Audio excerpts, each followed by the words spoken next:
Hey everybody, welcome back to the shop. So I wanted to make a video on what we do if we decide to blow all of our money on a expensive fancy CNC machine and specialized tooling, insert tooling, and we need to make a sign that we need to go ahead and plane a piece of wood, but guess what, we don't have a planer.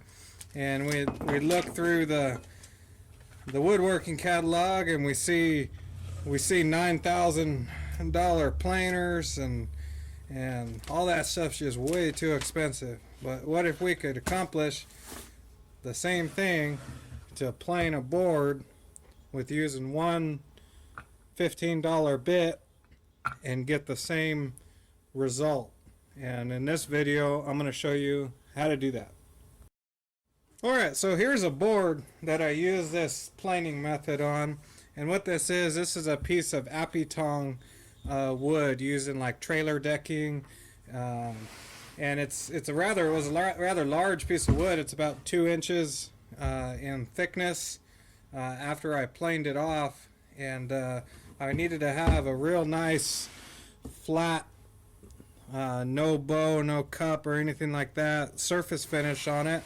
So what I did is I ran it through the machine and set up some tool paths to basically plane it just like you would be running it through a planer. And all I used was this bottom surfacing bit, and it worked just fine. So here's an example of a board that we need to plane down. As you can see, there's a big ridge on it.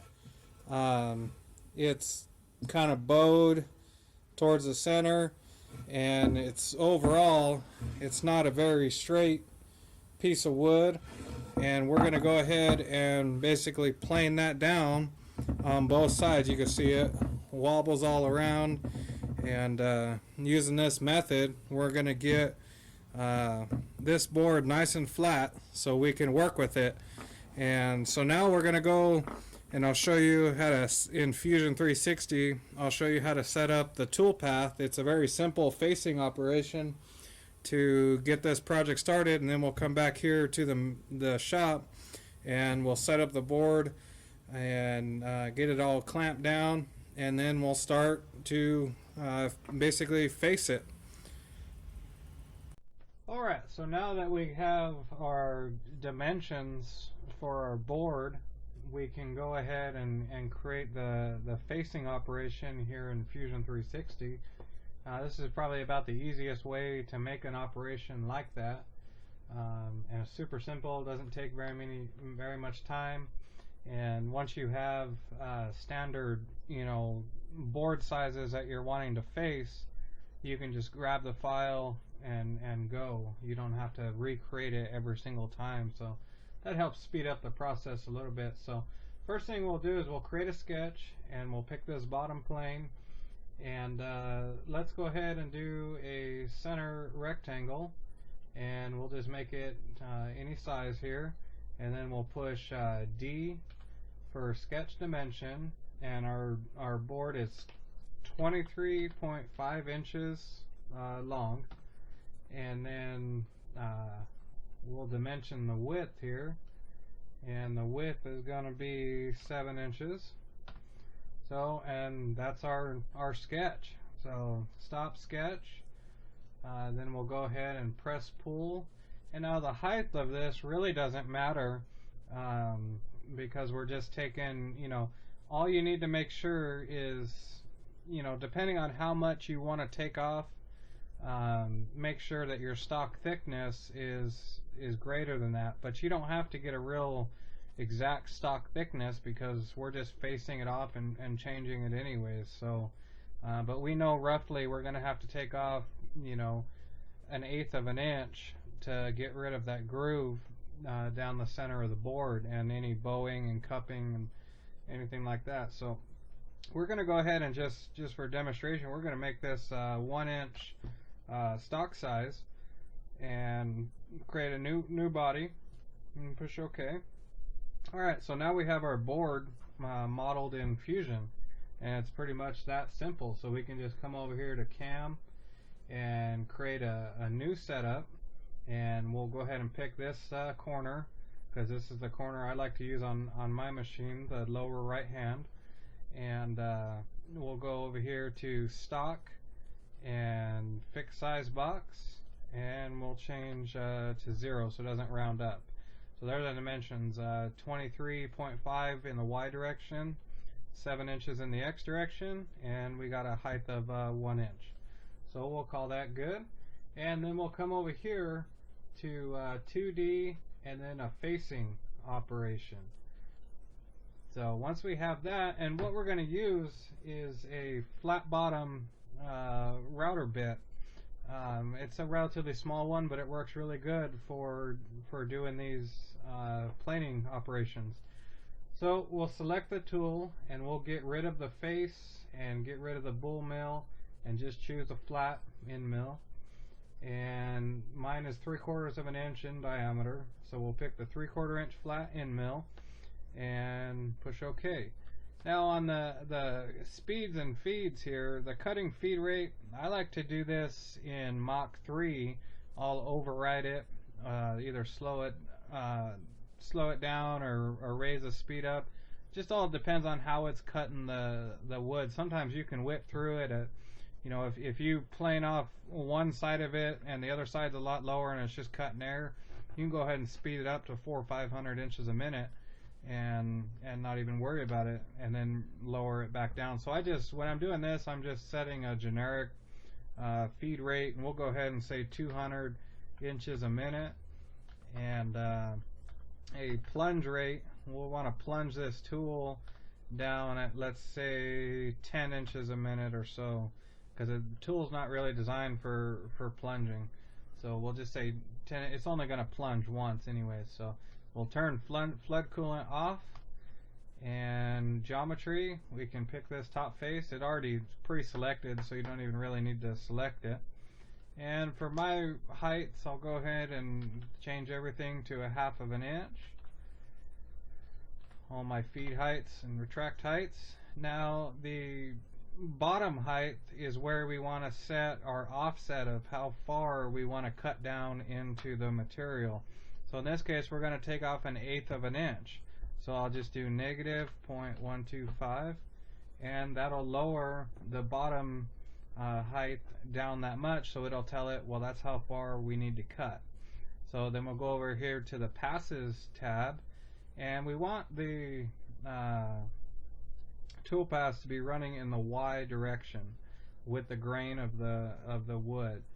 So we will go ahead, and here in the pass direction, so you can see how 0 degrees is going in the X direction and 45. So we want to go ahead and put a 90 degree right there.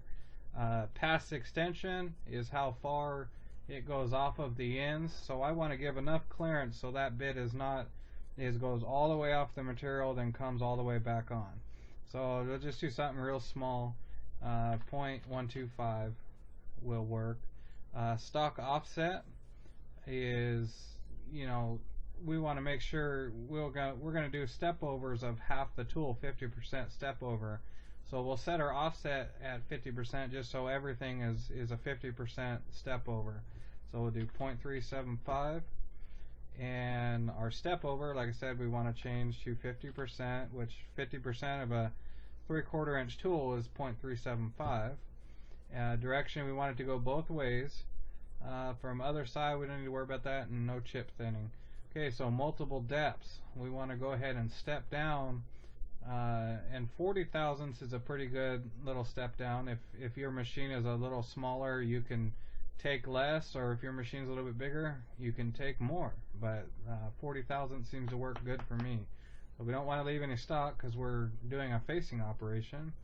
And under here, under linking, we can just go ahead and leave all of that alone. So we'll push OK, let it generate the tool path, and as you can see here, it's cutting down the depth that we want to in the material, so it's going to face all the way down 1/8 of an inch. So we'll go ahead and simulate this real quick, and push play. So it's gonna kind of cut in air. We could probably change that stock offset just a little bit so it's not cutting in air right there, but it'll be fine. So, and if you're running a simulation like this, and you can see how it just turns into gray right there, and then you'll see when it steps down again, you see how it's misleading, because there's the top of our model, and here's where it's cutting down, but it's still showing that it's not cutting right there. So we can go ahead and turn off up here in the light bulb. We can turn off the model, and now you can see it actually cutting the stock all the way down. So let's see if we can speed that up. See how it cuts off layer by layer. So that's a good way to see it, because if we turn that back on, see it's cutting there, and you can't really judge it too good. So once it's done, which it should be done now, yeah, it's done. So we can turn that back on, and we can see how far it actually did cut down. But if you want to see and make sure that it's actually cutting, just turn off that light bulb right there.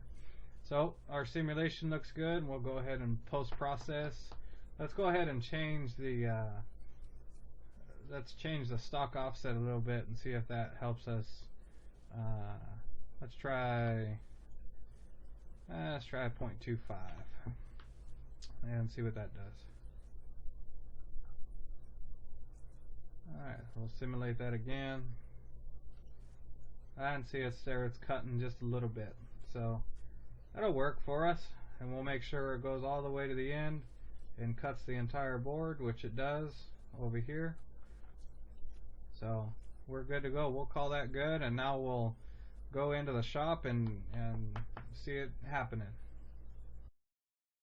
Alright, so we have our board here, the one that we want to clean all up and face, get rid of the bow, and make sure that it's, sits nice and flat. Right now it doesn't sit nice and flat on the table.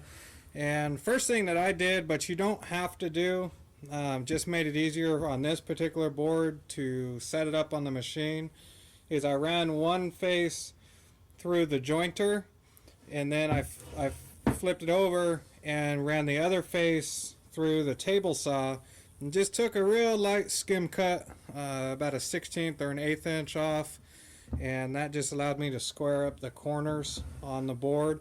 So when we go ahead and measure from where we're going to put the board, it gives me a nice flat area to measure from. So we just want it from the edge of the board. We want it semi-square. It doesn't really matter. It's not very, very crucial. So we'll just kind of set it there and get it somewhat close, and we'll be good to go. So, and what I'm going to use to hold the board down is these little blocks of MDF that I cut and made out, and we're just going to place 6 of them around the board in different spots, and all that's going to do, and then we're going to run some brad nails through there, and that's just going to hold it down a little bit, keep it from moving. So you don't want to apply any clamps on the top side, because if you we're going to be surfacing the entire top of this board, and if you try to put clamps up there, it's going to hit the clamps and you're just not going to have a good day. So all we need to do is just put a few of these around here, and we're just applying pressure back and forth. We're not really trying to raise it up or cut through it or anything like that. So we just need very light clamps that hold on there. So we'll just put them around the board, and then we'll go ahead and use a brad nailer to nail them down really quick. And I'm just going to use a standard brad nailer. Just has 1-inch nails in there, and we're just going to nail those down real quick.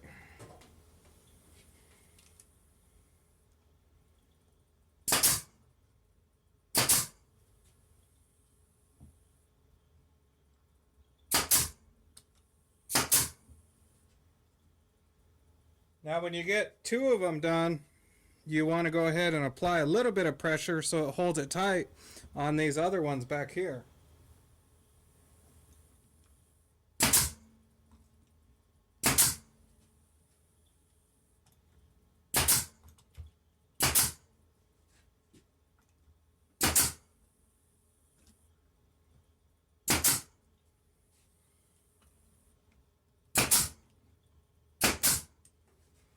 And that's all we need to do. And now it's securely down, and it's not going to go anywhere. So now we need to put our other bottom surfacing bit, and this is all this is. It's just a grizzly tool, and it's just a bottom surfacing bit that we're going to use, and it'll work really good.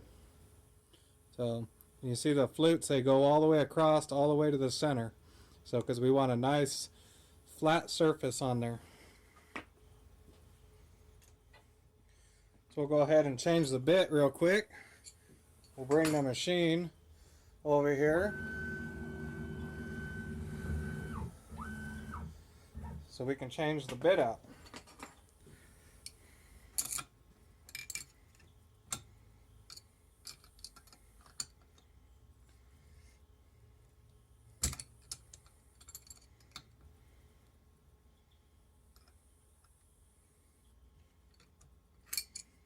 Now this compression spiral that's in this machine is about a $120 solid carbide tool, and when we're doing an operation like this, you know, especially on wood, you know, a cheaper tool like this will work just fine in case we run into any issues, or we don't calculate it right, or we hit, you know, a nail or something like that. So we kind of want to stick, about one of the only times you use a little bit of cheaper tool on here, and it'll work just fine. So we'll go ahead and put this one in. I got to change out the collet from this 1/2 inch collet down to a 1/4 inch tool, and we'll stick that in there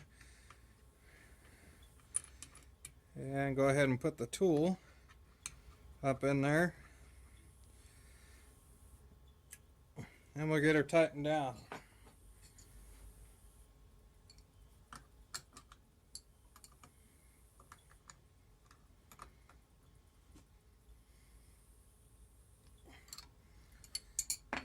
Alright, so when we're getting ready to do this facing operation, it's not crucial that we use a touch plate. We can actually just do this by feel, because all we're trying to do is get a nice level surface, and you know, we can guesstimate there's probably about an 1/8 inch right here, but what's it really going to take to get down this board perfectly flat? So we're going to create a program that's taking it down an 1/8 inch, but if we have to run that program again, you know, we can do that, and then we'll have to take the board out, flip it around, and do the same thing on the bottom side to get both sides parallel to the machine.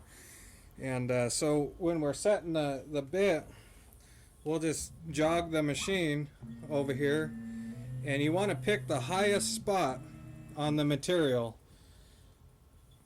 because if you pick a low spot, then you're going to run into an issue where it's going to cut fine there, because you don't want to go down very deep when you're running these passes.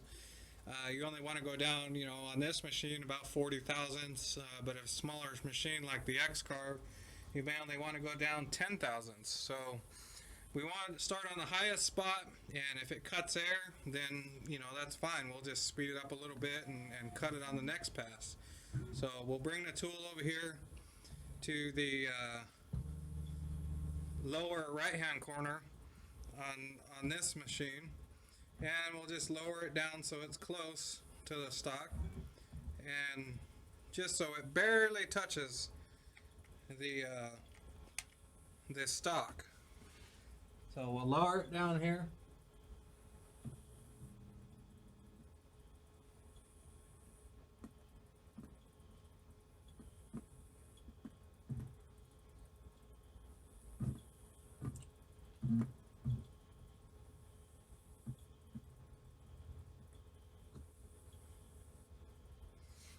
Alright, so now we have it set on the material, and we can go ahead and zero out the X, Y, and Z, and we will start cutting it.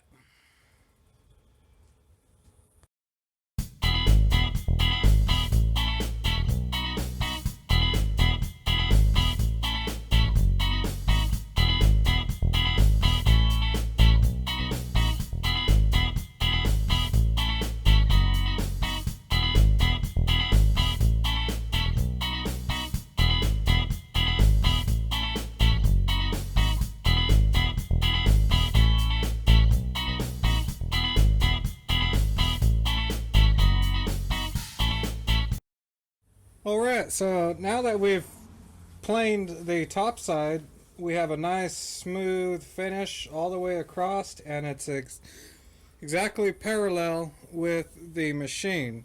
So now we need to get the other side parallel to this face and with the machine. So after we finish this, all we can do is take this out and go ahead and flip it right over and set it right back down in its exact spot.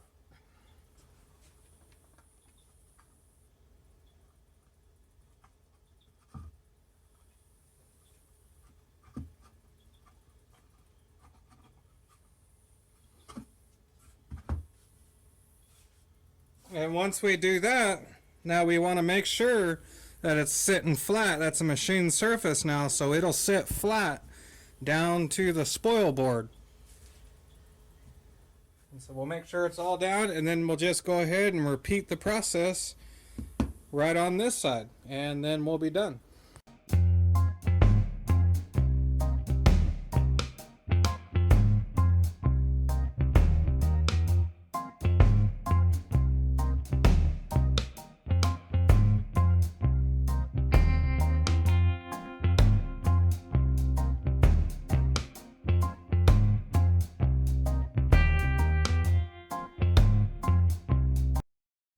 Alright, so you can see that we finished the operation on the other side here, but down at this corner down here, we didn't even touch that. That's because this board is sloping down that way, and when we took off 0.125 of an inch, that wasn't enough to get rid of the unevenness in the board. So all we simply need to do is come back over here, and we can use our touch plate now, and we can re-zero the stock right here and run the program over again. It's as easy as that, and you can do it as many times as you need to get it flat.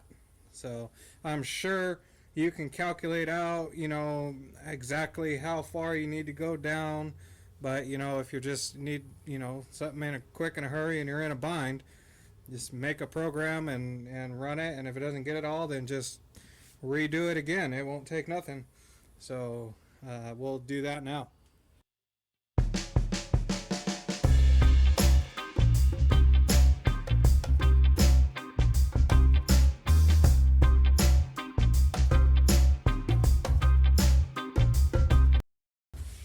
Alright, and you can see I just went ahead, we got all of the top material off, and so I just stopped it mid-program because I didn't need to make the board any thinner than it already is. So now we're pretty much done with that.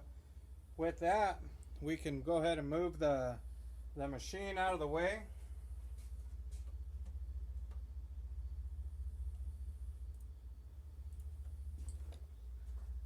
Okay, so we'll go ahead and move the machine out of the way so we can get to our board. And we're pretty much done. We'll go ahead and take it out and tighten there. Now we have a nice flat on both sides, nice board. So that's a quick and dirty way to plane with your CNC machine. So, and that's all there is to it. I hope you enjoyed this video, and if you have any comments or suggestions on future videos, I'd love to hear from you, and subscribe. Thank you.